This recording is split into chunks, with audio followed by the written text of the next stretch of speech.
कल्याण विभागात आमच्या वरिष्ठांच्या आदेशाने आम्ही नेहमीच रूट मार्च आणि याचे आयोजन करत असतो।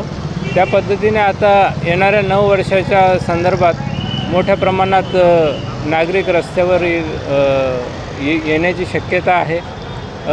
9 वर्ष साजरं करण्याची शक्यता आहे।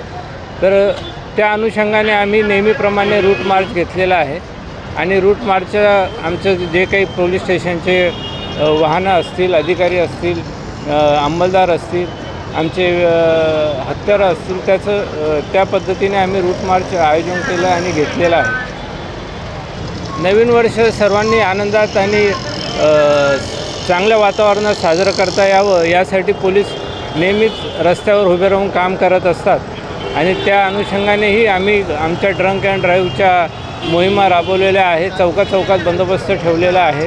त्याच्यानंतर आमच्या बीट मार्शल आहे।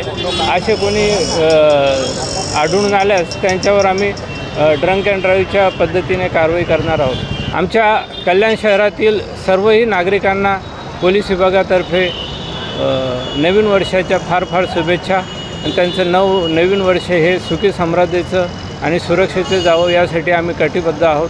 त्यांचे नागरिकांच्या सर्व सुरक्षेची जबाबदारी कल्याण पोलिसांची आहे आणि ती आम्ही पार पाडत आहोत। तसेच मी काही जे 9 वर्षासाठी दारूचं सेवन करून वाहनं चालवतात किंवा दारू सेवन करून सार्वजनिक ठिकाणी गडबड गोंधळ करतात उत्साहाच्या भरात, त्यांना आवाहन करतो की त्यांनी असं कोणत्याही प्रकारचं गैरकायदेशीर कृत्य करू नये आणि इतर नागरिकांना जे चांगल्या पद्धतीने 9 वर्षाचं स्वागत करीत आहे त्यांना त्रास होऊ नये। तसं कोणी आढळून आल्यास त्यावर रीतसर कायदेशीर कारवाई करण्यात येईल याची नोंद घ्यावी।